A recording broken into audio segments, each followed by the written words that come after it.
cuando yo los veo a los clientes o a la gente, el usuario y entra y dice, wow, es que logré el objetivo. Ujú. Y el wow tiene que ver con ese momento en donde conectas con tu interior.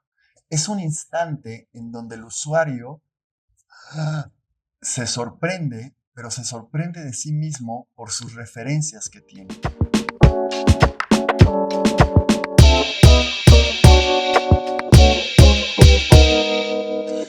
Hola y bienvenidos a Cabezas Bien Amuebladas, el podcast donde conversamos con grandes arquitectos, interioristas y diseñadores de México para destacar el fantástico talento nacional que tiene este país. Este es un podcast de GBESA, la marca mexicana de mobiliario de oficina que soñaban con conocer. Estamos en su showroom CDMX ahora mismo y yo soy vuestra conductora, Celeste Miranzo. Hoy tenemos con nosotros a Julio Amezcua, uno de los arquitectos mexicanos más reconocidos de este primer cuarto de siglo. Bienvenido, Julio. Gracias, muchas gracias por la invitación, Celeste. A ti por aceptarla. Julio Amezcua estudió arquitectura en la Anáhuac, una maestría en Nueva York en la Universidad de Columbia, estuvo durante más de una década como cofundador del estudio AT103, después fundó su propio despacho y hoy tiene un nuevo proyecto, Kineki, que es del que más vamos a hablar hoy. Kineki. Kineki quiere decir en náhuatl tu espíritu quiere. Y lo que mi espíritu quería hace unos años era transformar la manera en cómo estaba haciendo arquitectura. Eh, Quería desarrollar una arquitectura que hablara más de mí, de mi creatividad, de mi agresividad, de mi amor a la naturaleza y de poder construir con elementos sostenibles y dejar de dañar la naturaleza. Poder construir en tiempo y en costo, cosa que es a veces resulta casi imposible en este país. Ok, Básicamente eso es Kineki. de acuerdo. ¿Y por qué surgió este proyecto?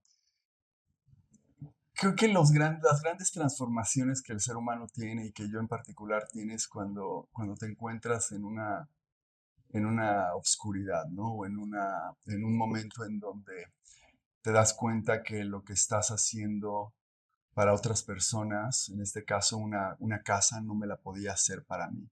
Es decir, no me alcanzaba, no estaba yo de acuerdo en las técnicas que estaba utilizando. Y la persona que llegó a cambiar prácticamente mi vida fue mi hija Simoneta, que nació hace 9 años. Y cuando nació hace 9 años Simoneta, me cuestionaba cómo me podía hacer una casa de fin de semana en tiempo y en costo. Y lo que decidí fue estudiar madera. Empecé a estudiar a los chinos, a los japoneses, las trojes mexicanas, y a través de los años empezó a surgir un modelo, un sistema estructural que me permitía cuantificar perfectamente cada uno de los elementos y componentes de una casa. Y poco a poco, a través de mi trabajo, que básicamente mi trabajo o mi proceso creativo está basado en diagramas muy de carácter casi casi científico y maquetas físicas. Yo soy un arquitecto, diseñador que todo lo construye en maqueta antes, ¿no? Entonces fui generando estas maquetas hasta que llegó el primer valiente y me dijo, oye, ¿qué es eso, no? Y le digo, pues voy a hacer una casa de fin de semana, con tal presupuesto, tal. Me dice, oye, ¿no quieres probar conmigo? Le dije, claro, con todo gusto. Entonces fue como surgió la primera casa, una casa en Chiapas, ya hace 7 años. Y tú mismo has sido usuario de tu proyecto Sí, porque te hiciste una casa en Tepoztlán, Morelos, sí, ¿verdad? sí, ¿Qué es lo que aprendiste de tu proyecto cuando tú eras tu propio usuario? sí. Mira, hay una frase que me dice un amigo que es historiador y gastrónomo, Beto Lanz, dice que yo soy de los pocos arquitectos que ha vivido en su receta, ¿no? Es decir, he podido vivir en mis casas y me ha permitido irlas modificando, ¿no? Observarlos. Yo no sé si sí, son errores, los errores, porque todas las cosas tienen ciertos errores y todas las cosas tienen mejoras, ¿no? Entonces, en el momento en que tú vives en una casa que para mí era como una maqueta uno a uno y vienen las primeras tormentas, por ejemplo, pues el agua se mete, se me inundó la casa, me di cuenta que tenía problemas de acústica, me di cuenta que tenía varios defectos. Entonces, a lo largo de ese tiempo y además fue un tiempo muy premiado para mí porque resultó que cuando acabé la casa fue cuando empezó la pandemia. Entonces pude vivir mi receta. Y la receta de Kineki no es únicamente la arquitectura, sino los componentes que hay a través de la arquitectura, es decir, la gente le llama amenidades, ¿no? Yo crecí en una familia en donde mi madre es hierbóloga, maestra de pilates, mi papá es profesor de yoga, es matemático, arquitecto, gente muy prolífera, gente con muy autodidacta y con una resiliencia extraordinaria. Entonces, todas esas técnicas o todos esos elementos complementarios, como un temazcal, como una poza de agua fría, como un huerto, como una piscina misma, son estos elementos que te ayudan a complementar esa forma de vida, ¿no? Entonces, al final, para mí, Kineki es una manera de vivir, ¿no? Una manera de vivir muy conectado a la naturaleza, una manera de respetar la naturaleza y sobre todo de enaltecer la naturaleza, ¿no? Yo no comparto hoy en día las técnicas de concretos aparentes, esta arquitectura meramente mineralista, ¿sabes? A mí Ujú. me gusta más pensar lo que Luis Vélez, que este colombiano, habla de que los arquitectos debemos ser más vegetarianos, ¿no? Y Ah, generar estas dinámicas 360 desde que cultivas tu propio material y cómo lo empleas, ¿no? Entonces, para mí Kineki es un Lego de adultos, es una serie de piezas que con esas piezas tú puedes ir conformando prácticamente cualquier tipología. Puede ser una casa, puede ser un edificio, puede ser un comercio. Después ya desarrollamos terrazas y la técnica la ha ido mejorando con los años. Empezamos a hacer casas de un piso, después dos pisos.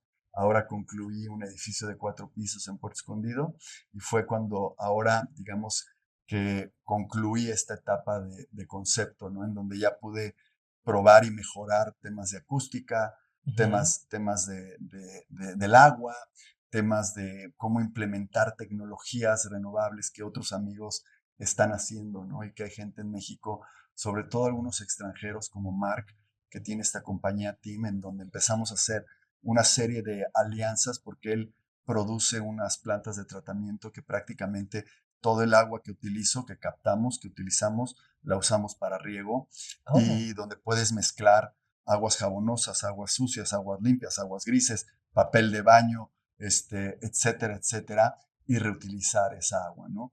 Hay otras compañías de paneles solares que también son compañías aliadas, hay compañías que he utilizado durante muchos años en otras arquitecturas y que implemento, ¿no? Entonces, de alguna manera, yo me encargo de hacer el esqueleto, la estructura para que las casas o los edificios no se caigan y ujú, presenten una estructura bella, armoniosa, de madera maciza y empiezo a utilizar otras patentes o otras marcas para ujú. complementar mis proyectos. Pero le estás dando una prioridad muy alta a la parte de sostenibilidad Correcto, en todo.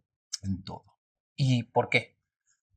Porque las cosas si no se sostienen se caen. La palabra, hoy en día esta palabra sustentable a mí me parece que es una palabra de moda, es una palabra que ni siquiera las normas que han implementado en el país funcionan, o es decir, ni los mismos organismos como esta norma que salió el año pasado, que alguien mencionó, la norma que nació muerta, ¿no? Está la norma, ay, no me acuerdo el nombre, lo tengo, me encantaría ahorita recordar la norma, pero no estamos acostumbrados a trabajar de una manera holística, Ok. ¿no? Holística quiere decir que todos estos componentes trabajan conjuntamente, es decir, una arquitectura sostenible no nada más tiene que ver con elementos naturales, ¿no? También tiene que ver que el modelo financiero funcione, ¿no?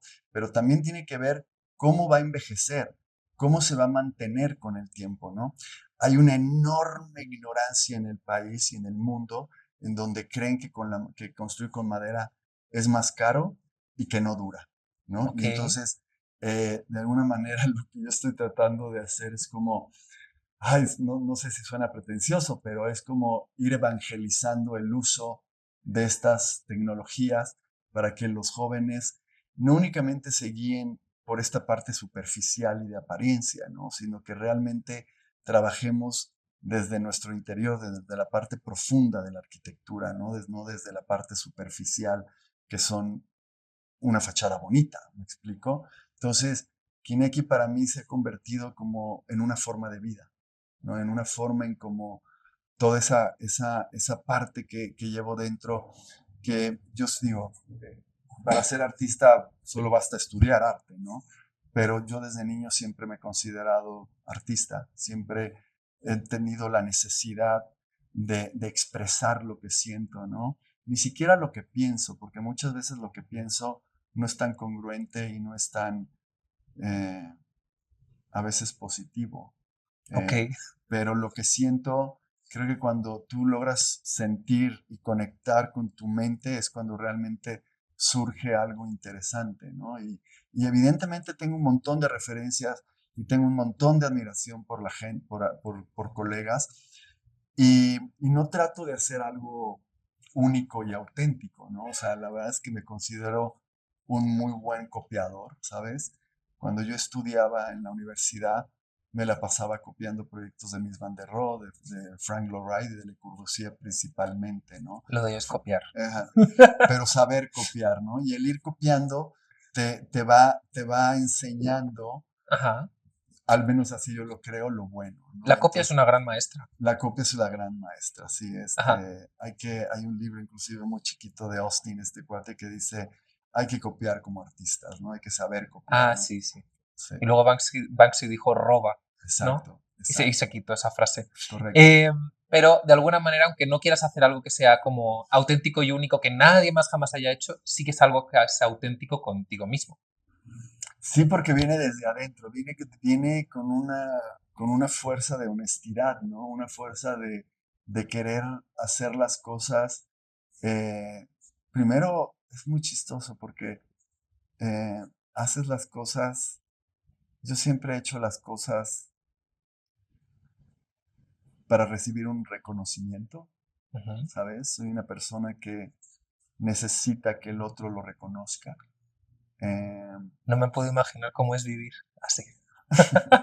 Yo también soy así, a perdón. veces a veces no es fácil, a veces lo más difícil es reconocerse a uno y creo que es a mí lo que más trabajo me ha costado, ¿no? Reconocer mi talento, reconocer mi carácter, reconocer mis demonios, reconocer mi forma de ser, ¿no? A veces eh, yo mismo me espanto de lo que pienso, ¿sabes? Entonces trato de no hacerle caso a mi cabeza, ¿no? Porque siempre se va a lo oscuro, se va a lo claro, se va a lo brillante y se va a lo luminoso y siempre anda de un lado para otro, ¿no? Entonces, a través de algunas técnicas que mi madre y otras personas y otros ejercicios me han enseñado, que es la meditación y otras técnicas, he aprendido a apaciguar mis ansiedades, ¿no? Y mis Ujú. demonios, ¿no? Que aún están circulando todo el tiempo alrededor de mí, ¿no? Ajá. Y la arquitectura me ayuda a expresarlo y a hacerlo, eh, y a expresarlo, ¿no? Y a compartirlo, ¿no? Y algo que para mí fue sumamente gratificante fue en la pandemia cuando empezamos a hacer las terrazas de los restaurantes en las calles, Ajá. que la gente la empezó a copiar, ¿no? Y a las Kinekis, a las copias, les decían, alguien las bautizó como canicas, y, y alguien me decía, ¿no te ofendes, no te molestas que te copies? Le dije, no, claro que no, al contrario, me, Es halago. Es es un flattery. gran halago. Y además es una demostración de que sí se puede, ¿no? Ahí está. Y aparte, pues que hay demanda y que la gente le gusta. O sea, si a la gente no le gustara Exacto. lo que tú haces, no te lo copiarían. Exactamente, exactamente. Entonces, yo estoy muy contento y muy agradecido que esos carpinteros o esas personas que copiaron las terrazas les hayan servido para sus negocios, ¿no? Aparte, tú hiciste ese proyecto en 2 semanas. Eso fue ultra rápido, ¿verdad? Sí, ¿Cómo pudiste hacer un proyecto de arquitecto? O sea, cuando pensamos en proyectos arquitectónicos estamos hablando sí, de meses, de sí, años. sí. Y tú fue de, ah, ¿lo quieres? Toma. Es que ya existía, lo único que tenía que hacer era cambiar la escala. La lógica es la misma. Yo lo que voy repitiendo y voy perfeccionando es una lógica estructural, un sistema estructural, ¿no? Como el bloque del Lego, ¿no? Ujú. No me concentro en otras cosas superficiales, me concentro, digamos, como en el sistema óseo, un sistema que logra contener a través, evidentemente, de los tejidos, los órganos y todos estos sistemas, es un poquito similar en la arquitectura, ¿no? Entonces, yo me concentro en que cada vez que los ensambles, y cuando digo yo, ojo, no soy yo Julio Mezcua. Atrás de mí está Miguel González Garufa, está Saraí Cházaro, está Juan Martínez, está Aarón Rivera, está una serie de equipo que siempre ha sido un equipo muy pequeño, muy, muy pequeño, pero que hemos estado muy unidos a través de los años. Y evidentemente mi familia, ¿no? Mi familia han sido grandes usuarios de mi trabajo y grandes críticos de mi trabajo, Ujú. y eso es lo que me ha permitido perfeccionarlo cada vez más. Hoy estoy muy enfocado en las casas tiny houses o estas casas que puedes instalar en 30, 45 días Ajá. y sobre todo otra vez, ¿no? Con la idea de que el cliente o el usuario no tenga sorpresas, ¿no? No que digamos que empezamos con una cantidad y terminemos con otro presupuesto. Eso a mí me irrita muchísimo, ¿sabes? Me irrita, la imperfección me irrita.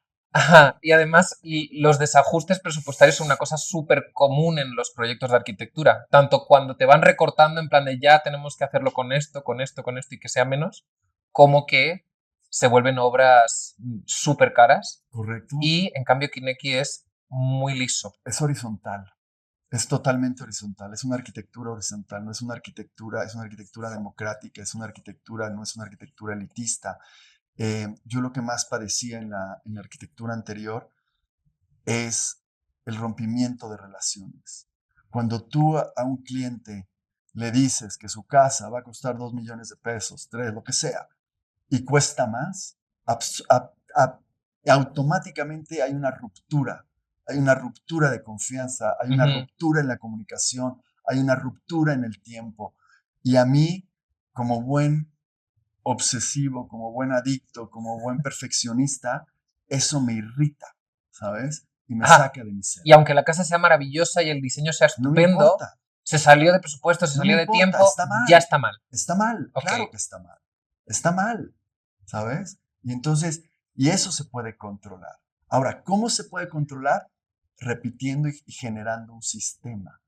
Un sistema es un conjunto de cosas que trabajan conjuntamente para un fin común. Y eso es lo que es Kinect.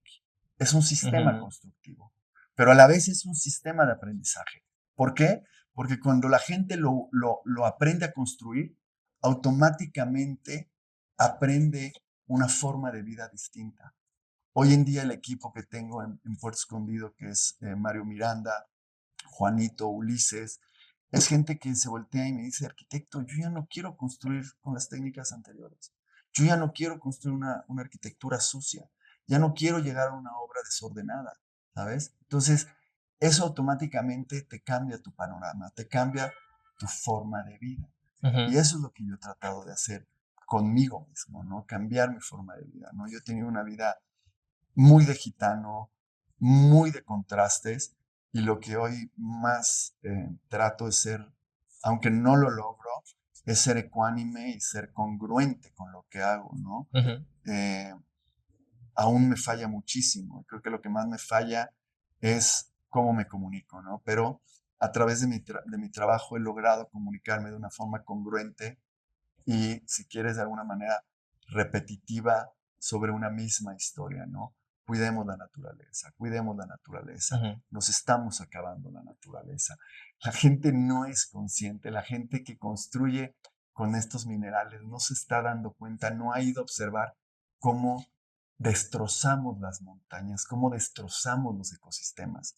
Y eso a mí me afecta internamente, ¿sabes? O sea, yo recuerdo la última vez que estuve en Monterrey y veía esos cerros de estas compañías de concreto, caía en llanto, caía en llanto porque veía estas montañas mutiladas, ¿no? Son como seres, como si a mí me hubieran cortado un brazo, ¿no? Me hubieran Ujú. cortado una pierna. Y yo, para bien y para mal, desde niño tengo esta hipersensibilidad, ¿no? En donde sé reconocer la belleza se me presenta, ¿no? Yo te puedo reconocer y puedo ver en la ropa, en el arte, en los hombres, en las mujeres.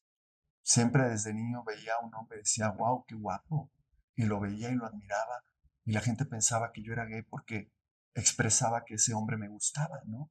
Yo decía, simplemente lo estoy observando, lo estoy, Ajá. lo estoy, lo Apreciación estoy, estética. lo estoy reconociendo. Claro, y Un ahorita, hombre, una montaña. y esa que acabas de decir era mi materia favorita en la preparatoria. Se llamaba Arturo Turner. Arturo Turner era nuestra profesión de apreciación estética ¿Ah? y era la clase que más disfrutaba. ¿Eso era una clase? Era una clase en la Ay, yo me la preparatoria. perdí. Sí, Me pasó por sí. nacer en otro país. A la mayoría de la gente, me acuerdo en el TEC, le daba hueva esa clase. Y yo me fascinaba esa clase, me encantaba que me platicaba de los griegos, de los romanos, del arte bizantino, de todo, ¿no? De cualquier fenómeno de expresión, ¿no? Ajá. Y yo siempre desde muy niño, te digo, mi padre es un gran arquitecto, siempre iba a la obra con él y siempre acababa recogiendo las maderas, llegando a casa haciendo mis maquetas, mis legos. Tuve muy pocos juguetes, bueno, tuve muchos juguetes de lo mismo, Playmobil, Lego y todos estos cubitos de madera y cosas que armabas, ¿no? Eso Ajá. era lo que más me Te gustaba estaban hacer. enfilando para arquitecto, aunque no quisieras. Sí, yo creo que el arquitecto se hace porque hay unos que estudian y son extraordinarios y hay otros que nunca estudian y también son extraordinarios. Entonces, a la arquitectura le puedes llegar por cualquier lado. Yo le llegué por mi familia, ¿no? Mi tío Enrique Cházaro es un extraordinario paisajista, mi padre es un extraordinario arquitecto constructor y todo el día estaba, en mi sala había libros de Oscar Niemeyer, había libros de Frank Lloyd Wright, había libros de todos estos Ujú. grandes arquitectos, y eso era lo que a mí me gustaba ver, ¿no? ¿Y cuál crees que es el sello que imprimes tú después de tener influencias muy fuertes de tu padre y de tu tío? O Yo soy, sea, yo soy una copia de todos, ¿no? No, yo no tengo un estilo ni un lenguaje por- en particular. Este, no, yo te digo, yo soy un gran robador de ideas, que quizá algunas de ellas se ven como originales, pero no. Yo lo que he hecho es copiarle a los chinos, copiarle a los japoneses, copiarle a los europeos, a los nórdicos, inclusive los años que viví en Estados Unidos, me encantan las técnicas prefabricadas de Estados Unidos, ¿no? ok. Me encanta todo este tema de do it yourself, ¿no? O sea, de tú mismo, ¿no? Inclusive mi técnica Ah, sí, está, eso me acuerdo. está hecha para que dos personas puedan construirlo, puedan cargar todos estos elementos y no utilizar herramientas o maquinaria especial, ¿no? Ujú. Y pensando en que Kineki es un modelo sostenible para el medio ambiente, replicable y flexible, ¿a ti te interesaría que en algún momento subiera de escala y estuviera más extendido o estás cómodo con la escala actual? No, para nada. De hecho, hoy hablé con mi socio, con Garufa, y le estaba platicando que la próxima semana déjame regresarme tantito. Yo hace 12 años generé una plataforma de talleres, de workshops que se llama Colaboración. Ajá. Era un taller vivencial en donde los alumnos y arquitectos se inscribían y yo les enseñaba mi técnica de diseño, siempre invitando a un colaborador, algún amigo mío que tuviese una resonancia importante, Alejandro Hernández, Tello, Pancho Pardo, Rodkin, muchos amigos arquitectos, ¿no? que siempre me han ayudado a complementar mi trabajo. Y a través de este cambio de domicilio de Puerto Escondido, que me fui a vivir allá, bueno, estoy entre Puerto y México, cuando tú vas a un lugar como arquitecto te das cuenta de las carencias que existen, ¿no? Y la falta de sistemas que no existen, ¿no? Sistema de agua, sistema de circulación, sistema de vigilancia en las playas. Entonces se me ocurrió retomar colaboración, pero desde un punto de vista, desde una otra plataforma online, y vamos a compartir el sistema. Lo voy a enseñar. No puedo enseñarlo del todo porque hay una patente y unos socios, pero sí puedo darle los componentes básicos para que la gente lo empiece a usar, lo Ujú. abra. Ahorita justamente con un gran amigo que tengo de la vida, Pablo Velasco, que le digo que es mi mentor, es un gran empresario, él me está ayudando a generar este modelo de negocio para abrir el próximo año un negocio en donde tú puedas ir y comprar el sistema. Y yo quiero compartir el sistema, así como me copiaron todas las terrazas, yo quiero que la gente pueda construir, ¿sabes? Sus casas sin tener la necesidad y el coñazo, como dicen los españoles, el coñazo de tener que contratar un arquitecto para hacerte tu casa. Hay un ¿Tú quieres porcentaje. acabar con los arquitectos? No quiero acabar No. con los arquitectos. Quiero acabar con el sistema piramidal y, y hasta como, a ver, la naturaleza misma es autoconstruida, es autorregenerativa, en México, a veces he leído que el 98, a veces he leído que el 68, pero siempre es más del 50% de la arquitectura Ah, sí, sí, sí. está autoconstruida. Sí. Es decir, no han dependido de un arquitecto, de un ingeniero. ¿Y por qué es eso? Pues porque el arquitecto cobra honorarios, porque el arquitecto tiene su propia mentalidad y porque hay una serie de reglas y porque a la gente no le alcanza para contratar a un arquitecto. Y la gente construye con lo que hay. Entonces, si yo voy a una tienda de materiales y lo que tengo son bultos de cemento, son gravas, son varillas, son lo que es, pues con eso van a construir. Ya. Pero ¿qué tal si en cada ciudad hay un Kineki Home en donde tú vas y compras las columnas, las traves, los subsistemas, es decir, fachadas, losas, muros, cancelerías, etcétera? Entras en tu van, tu pick-up o tu tráiler o lo que sea, compras los productos, ¡pum!, te vas y construyes, ya está regulado, ya hay una patente, pasa por los sistemas de sismos, por el sistema, ¿no? Por todos los sistemas que te obliga la ciudad y que creo que son fundamentales y que lo puedan hacer ellos. Entonces, y que no tengas que esperar un año para hacerte tu casa, ¿no? Es ridículo. Entonces es ampliar el repertorio Sí. de toda la gente que, pues siguiendo la cultura Sí. do it yourself, pero la mexicana, Sí. se van a hacer la casa sí o sí. Sí. Pero pues ya tienen más materiales, un material sostenible, ok. Sí, eso es lo que vamos a hacer y es lo que vamos a lograr. Y también pensando en esa replicabilidad, ¿has pensado en que se pueda utilizar módulos Kineki para soluciones de vivienda pública o para proyectos de desarrollo? Ese es de desarrollo, sí, ese sin duda.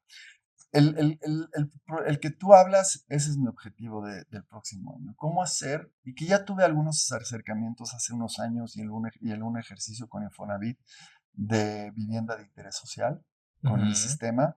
Ese es ahorita el objetivo, justamente, ¿no? Como buena investigación, tú acuérdate cuando surgieron las televisiones flat screen, una televisión flat screen costaba 50, 60 mil, 70 mil pesos. Hoy en día vas a estas tiendas y te encuentras una por 8 mil pesos. La tecnología siempre va mucho más rápido que nosotros mismos y los precios van disminuyendo. Yo espero que con Kineki sea eso. Recuerda que también la madera es muy sagrada, hay que cultivarla, hay que sacarla de lugares en donde todo el sistema está regulado. Sí, yo no puedo es muy sacar, importante. muy importante, yo no puedo sacar madera de un lugar que no está cuidado, regulado. Yo no puedo transportar madera si no tengo mis impuestos. Es bien interesante así lo vivo.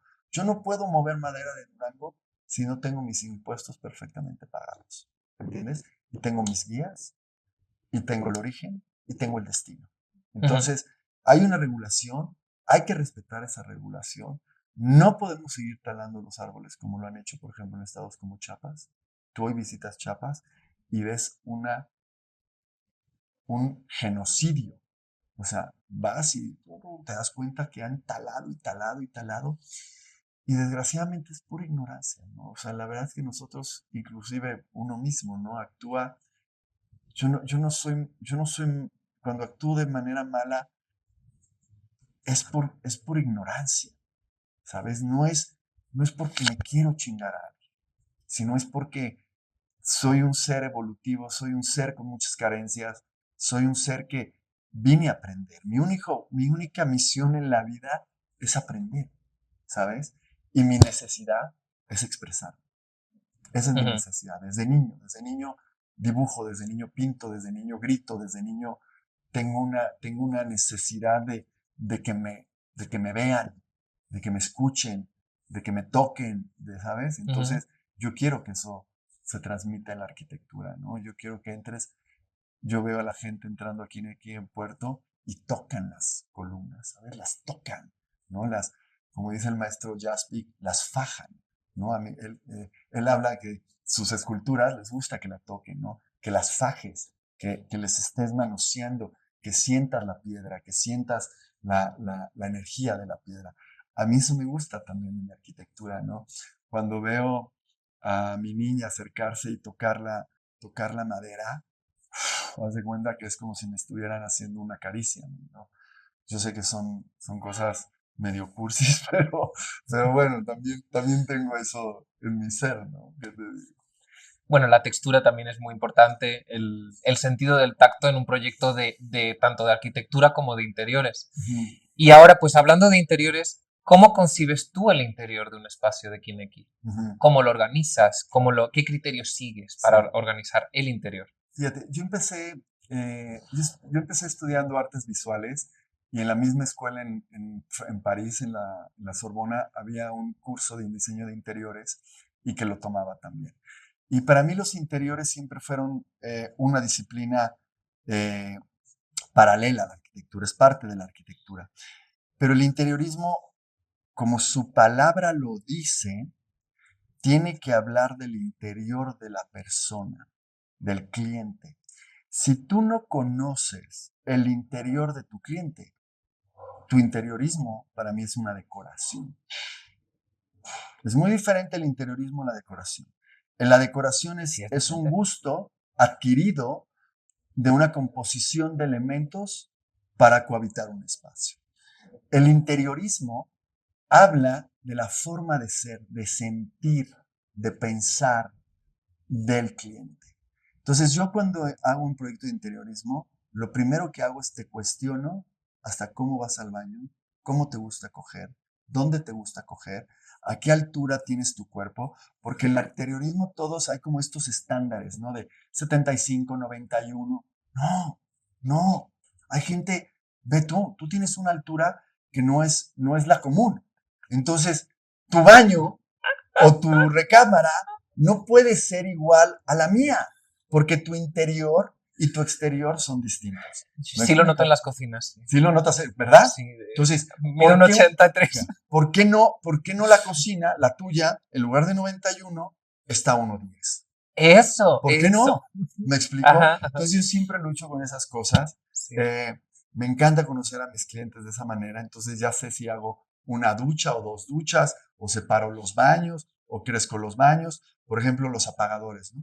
Los apagadores los ponen a una altura que, si no recuerdo, están, a 1,10 me parece, a 1,10. Yo nunca los pongo a 1,10, por dos razones. Porque tu mano no está a 1,10, tu mano está a 75, tu mano está aquí. Ok. Tu mano está aquí. Entonces, cuando tú entras a un espacio, ¿por qué le tengo que levantar? ¿Por qué no lo prendo y lo apago de aquí? Y además, visualmente es mucho más bonito, porque no me parte el espacio en dos. Los bajo. ¿Me explico? O sea, tú a la hora de pensar en un interior piensas mucho en el uso que se le va a dar. En el interior de la persona que va a habitar. Ajá. ¿Cómo es su interior? ¿En qué piensa? ¿En qué siente? En las cosas que no son obvias. En ver Ujú. más allá de lo evidente. En eso piensa, en eso siento, ¿sabes? Eso, no es, el arquitecto, a lo mejor somos muy pragmáticos, y a mí el pragmatismo no me funciona. A mí me funciona el sentimentalismo, a mí me funciona la emoción, a mí me funciona lo que sientes, ¿no? Lo que te hace sentir un lugar. Por eso muchos de mis interiores tienen este efecto wow. Entra la gente y dice literal wow, ¿no? Un Tomorrowland Taylors, la cueva, estos showrooms que hago. Y cuando yo los veo a los clientes o a la gente, el usuario y entra y dice wow, es que logré el objetivo. Ujú. Y el wow tiene que ver con ese momento en donde conectas con tu interior. Es un instante en donde el usuario se sorprende, pero se sorprende de sí mismo por sus referencias que tiene. Y normalmente dicen, me siento en otro lugar, me siento como si estuviera en... y se quedan pensando. Y eso tiene que ver con una memoria sensorial. Se, los reconecta con esos momentos o esos espacios de placer o de Ajá. gozo que tuvieron. Un restaurante, un museo, un viaje, un romance, no sé. Pero ese efecto wow tiene que ver con conectar con tu interior. El único lugar común que todos los seres humanos tenemos es el vacío. ¿Eh? El vacío. El vacío. Cuando sientes vacío, como ser humano, cuando sientes vacío, ¿no? Ujú. O sea, o en otras palabras, lo único que tenemos común entre nosotros son los sentimientos y las emociones. Todos los seres humanos somos idénticos. Somos idénticos. Ahí es donde somos iguales. No hay una diferencia. La gente nos ve diferente que si uno tiene dinero, que si uno tiene más dinero, o que si uno viste de esta manera. No, no, no, no. Todos somos iguales. Todos somos iguales. En el interior, todos somos iguales.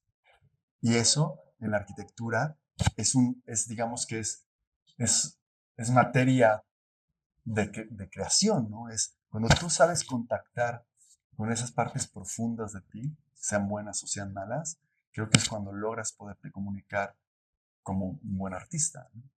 Y la gente siente que es algo nuevo o algo diferente, pero no es algo diferente ni nuevo. Ya estuvo ahí. Lo único que hiciste tú fue como hacer una composición, reordenarlo y presentarlo de una manera distinta, ¿no? O sea, tú cuando concibes un interior piensas mucho en que vayan a tener esa sensación al entrar, Ujú. que alguien vaya a tener ese momento Magdalena de Proust. Correcto. Ajá.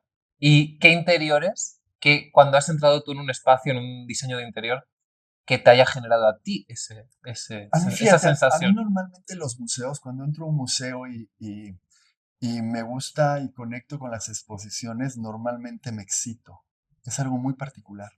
Yo no necesito de un contacto con una mujer para sentir ¿cómo le llaman? Pues calentarte o excitarte, ¿no? Que sería la palabra correcta, ¿no?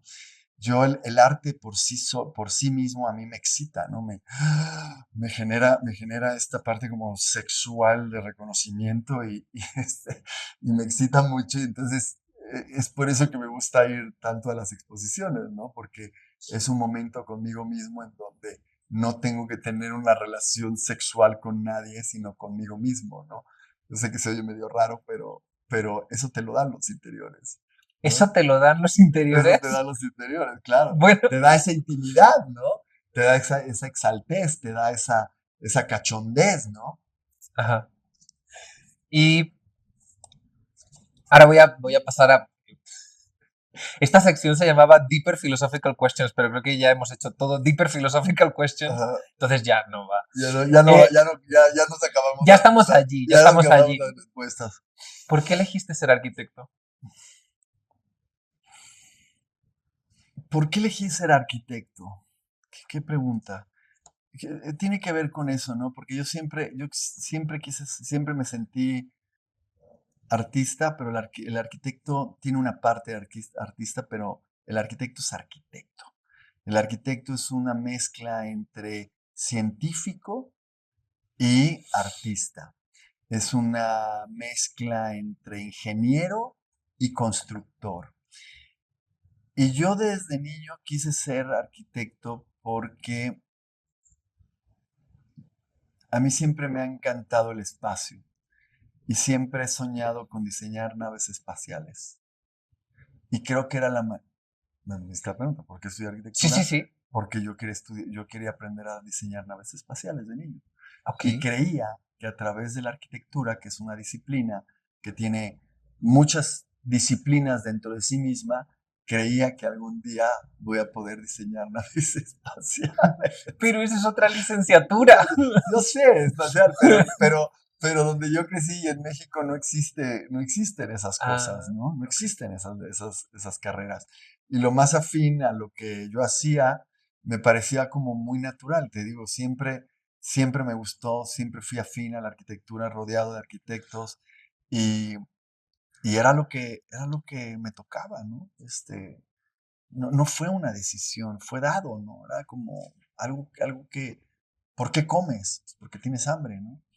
Ah, o sea, tú ya naciste para ser arquitecto. Pues yo creo que sí, yo creo que es así, arquitecto, sí. ¿Y cómo cambió tu forma de ver la arquitectura de ser padre? Es eso, ¿no? Y a través de un profundo, de una profunda reflexión, de darme cuenta que yo tenía un problema de diseño, ¿no? Que tenía un problema en que no podía eh, construir una casa para mí mismo, ¿no? Y que iba a ser imposible en cuestiones de presupuesto hacer lo que hacía para otros, para mí. Y entonces vino esa necesidad, te digo, de Kineki, ¿no? Y Kineki, el nombre lo dice todo, ¿no? Kineki es lo que tu espíritu quiere. Y cuando tú te guías a través de tu espíritu, no hay error. Cuando tú te guías a través de tu mente, es muy posible que te equivoques. Cuando tú te guías a través de tu espíritu, no, es muy difícil de equivocarte.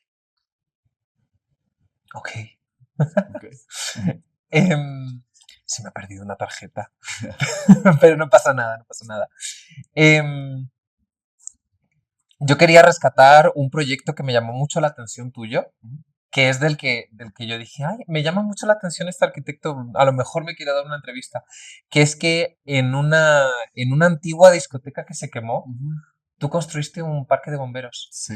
Y algo que me pareció muy curioso es que un edificio que tiene una función tan específica como parque de bomberos, dedicado a resolver crisis con una acción rápida, también lo hiciste un edificio abierto a la ciudadanía y tiene una bomberoteca Ujú, de uso abierto al público. ujú. Entonces, te quería preguntar cómo se desarrolló la idea de este edificio dual y cómo se diseña un edificio que es abierto al público, pero Sí, también tiene una función de sí, crisis. correcto. Te voy a platicar de dónde surge y por qué surge. Yo creo Ujú. que la vida te premia. Yo tuve, hoy te puedo decir la fortuna, uno de mis mayores traumas en la vida fue haber presenciado, estado en las Torres Gemelas cuando se cayeron. Yo desde muy niño, alguien que admiro profundamente es a los bomberos.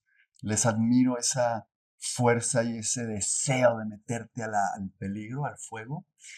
Y cuando yo trabajaba en Estados Unidos, ese día, por razones del destino, había que estar ahí y estuve ahí en las Torres Gemelas. Se cayeron las Torres Gemelas, se cayeron encima de mí y tuve un trauma, ¿no? O sea, hubo un Sí, trauma a claro. partir de eso, ¿no? Un trauma muy fuerte. Y yo siempre fui un arquitecto de concursos, ¿no? Yo creo que la manera, sobre todo cuando no tienes un apellido de alcurnia, lo más sensato, lo más viable es hacerte de obras a través de concursos. Ujú. Y, y después del 11 de septiembre, por azares del destino, yo digo que fue un premio de la vida, fue un premio de la vida. Eh, nos invitaron a un concurso por invitación de hacer la estación de bomberos en donde esta discoteca se había quemado. Eran 5 firmas de arquitecturas, nosotros éramos los más jóvenes. Y ganamos el concurso porque después de hacer, creo que en ese entonces había hecho 30 concursos, 32 concursos, muy joven éramos, Pancho y yo, y ganamos. Después, cuando tú sales a la cancha, y Pancho siempre hablaba de esto, ¿no? Cuando tú sales a practicar los penales, ¿por qué la selección nacional pierde en penales? Porque no practica. Y entonces cuando hay que meter el penal, como no practicaste, fallas el penal. Entonces nosotros como practicábamos tanto, iba a llegar un momento en que íbamos a meter el gol. Y Ajá, a ese fue nuestro primer gol. órale. Y lo ganamos porque no fue el mejor proyecto, pero sí fue la mejor estrategia. Los proyectos, para mí, tienen que ser estrategias, ¿no? Y la estrategia de una vivienda, cuando tú como arquitecto te dan un programa arquitectónico, tú tienes que tener la cualidad para ver qué cosas sirven y qué cosas no sirven. Y esas cosas que no sirven, suplementarlas por cosas que sirven. Otra vez, volviendo a lo sostenible, para mí un edificio que no genera sus propios recursos y puede autofinanciarse en el tiempo, para mí, a mí no me sirve. Bueno, o a la ciudad no le sirve. Ujú. Entonces lo que hicimos Pancho y yo fue que entendimos muy bien que este proyecto tenía una casa de bomberos que funciona 24/7, todo el tiempo hay gente entrando, saliendo, Sí. pero también había un área de oficinas complementarias que tienen que ver con los bomberos que trabajan solo 8 horas al día. Y cuando tú veíamos el sitio, como el sitio fue dado, no fue pensado, ¿no? Fue dado, Ujú. nos sobraba mucho espacio. Y los mejores espacios en la arquitectura, otra vez volviendo al ser humano, es el vacío, no es lo construido, es el vacío. Entonces decidimos hacer una plaza pública elevada en donde contenía un lugar para poder hacer eventos y que los bomberos pudiesen rentar ese espacio y a Ah, través de ese espacio generar recursos. para los bomberos. Correcto. Y entonces, como había que complementar eso y nosotros como buenos niños que somos, queríamos ver los camiones de bombero no nomás de abajo, de arriba, ¿no? Entonces, como el Insurgente es una ciudad, una calle sumamente transitada, cerramos toda la fachada, elevamos la caja, hicimos las ventanas en el techo y luego en el piso. Entonces, tú cuando subes puedes ver los coches de bomberos desde arriba, ¡Qué que es cool! Ahí voy a fantástico. tener que ir. Sí, claro. Y aparte te metes, es público, te Ajá. metes y le dices al comandante, oiga, me da tour y les encanta. Normalmente, y te va a decir, casi siempre vienen niños, casi nunca vienen adultos a conocer la estación. Ok. Y ese espacio, ese patio, ese espacio polivalente ha cambiado con el tiempo. Nosotros la concebíamos mucho como una cajita de zapatos. Tú cuando tienes una cajita de zapatos, su primer uso es guardar zapatos. Pero si la caja es bonita, la vas a guardar y ahí vas a poner tus cosas más preciadas. Y esas cosas preciadas pues las quitas y las cambias y el Ujú, uso de adentro se va adaptando. ujú. Entonces fue lo que hicimos Pancho y yo. Y, y también colaboró en ese entonces, uno de nuestros mentores, Bernardo Gómez Pimienta, se había separado de su socio y, y teníamos que lo invitamos a colaborar, y también Hugo Sánchez, un amigo paisajista. Entonces nos juntamos 4 arquitectos y ganamos el concurso, te digo, porque fue la mejor estrategia de un edificio, de nuestro primer edificio, yo creo, sostenible, ¿no? Sostenible por las razones Ajá. que te comento, ¿no? Sí, pensando en la sostenibilidad económica, porque justo a los bomberos muchas veces lo que les falta es dinero y es Correcto. un servicio tan importante Uf, para, pues para esta ciudad y de es 20 millones de habitantes también, correcto. Y, de eso, 23. y, la gente, y los bomberos tienen un alma, son encantadores, son receptivos, son valientes. Y, y de hecho hace poco mis papás nunca habían ido a la estación de bomberos. Los llevé hace 2 meses, si no me No equivoco. habían ido. Nunca habían ido. Mi papá sí una vez, pero mi mamá no. Y llevé a otros amigos que quiero muchísimo. Otros amigos españoles también vinieron. Bueno, ¿cuándo vamos? Y cuando quieran les doy un tour ahí. Y fue muy sorprendente, la verdad. Fue muy sorprendente porque son de estos lugares que entras y también tienen este efecto wow, ¿no? Tienen estas referencias como esta gota roja que los mismos bomberos le llaman el fuego, ¿no? Donde están las circulaciones y que es un lugar que tienes que pasar muy rápido porque es muy estridente el lugar, ¿no? Ujú. Todo es rojo, la estructura es roja, los cristales son rojos, las escaleras son rojas. Entonces es como entras a este lugar y dices, inconscientemente te tienes que mover rápido, ¿no? Ujú. Entonces tiene estas connotaciones de positivo, negativo, bueno, malo, sangre, agua, tiene cosas muy, muy curiosas. Es una arquitectura muy pop, es un Ujú. edificio muy pop, ¿sabes? Lo ves y lo ves en sus tonos, en sus formas, es un edificio pop, Y de alguna manera sí está conectado con la filosofía conectadísimo, que llevas ahora con Kineki. conectadísimo. Para mí es de mis grandes obras, eh, quizá la más importante, porque justamente es un espacio que trabaja para la ciudad y que hoy en día tú ves y ves el gusto y el amor que los bomberos le tienen a ese lugar, es impresionante, ¿no? Sí, no todos los Es parques de bomberos impresionante. son un proyecto arquitectónico con tanto cariño. Sí, Ajá. sí. Aparte dado por donativos, fue muy duro para Pancho y para mí, porque cuando nos llama la delegada y nos dice, les tengo una buena y una mala noticia, ah, sí, ¿cuál es la buena? Ganaron, ¿cuál es la mala? No te voy a pagar. ¡Ah! Oh, ok. Y tú estás hablando de millones de pesos para producir y nosotros éramos muy jóvenes, entonces otros proyectos tuvieron que producir ese proyecto, ¿no? Entonces, Ajá. que es algo que el arquitecto no sabe hacer, el arquitecto en general no sabe cuánto le cuesta producir sus proyectos, por eso es tan mal financiero y por eso, independientemente de las crisis del país, nuestras mayores crisis como arquitectos no saber lo que vale tu trabajo y cobrarlo bien, porque le vas a Ajá. meter más tiempo, porque no calculas los tiempos muertos, porque el cliente cambia de opinión, porque el cliente puede cambiar de presupuesto, ¿sabes? Entonces, hay demasiadas variables, ¿no? Demasiadas variables en la arquitectura. Y en ese momento ya sabíais controlar todo este tipo de estas No, variables. para nada, Aprendisteis. no, para nada, aprendimos. Aparte era un proyecto de donativos, entonces de repente nos llegaban cristales donados por no sé qué empresa y decíamos, no, este cristal no nos sirve. Yo aquí quiero un... Aquí hay algo bien importante. En la arquitectura y sobre todo en un edificio público, tienes que saber desde el inicio qué batallas vas a ganar y qué batallas puedes perder. Es decir, la gota roja donde están las Ujú. circulaciones no podía ser más que otro color más que rojo. Entonces, cuando nos dicen no hay presupuesto para un cristal rojo, no, sí hay presupuesto. Eliminamos presupuesto de acá, pero esa gota Es roja. tiene que ser roja. Ajá. Sin sí o sí. No es negociable. Hubo cosas muy negociables, por ejemplo, que después fallidas por el constructor.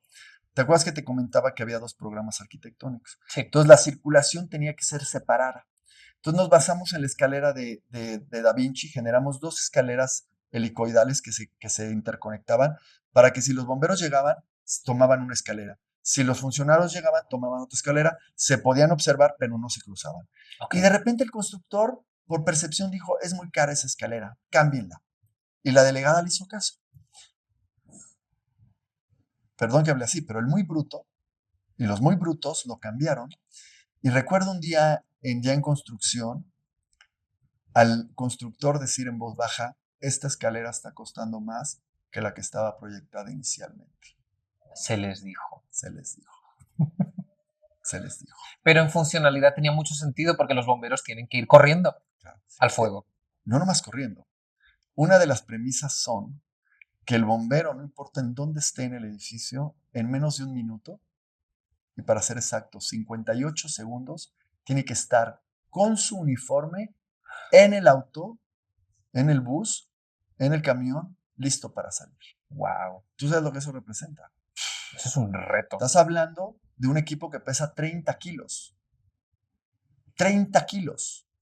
Tú imagínate la fuerza física, además mental, que tienen esos seres.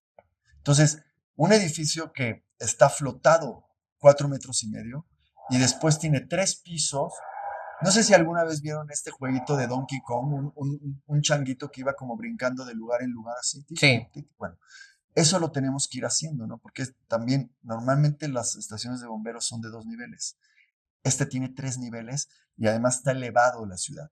Y está elevado para que permee la ciudad, para que los camiones puedan entrar y salir sin obstruir Insurgentes.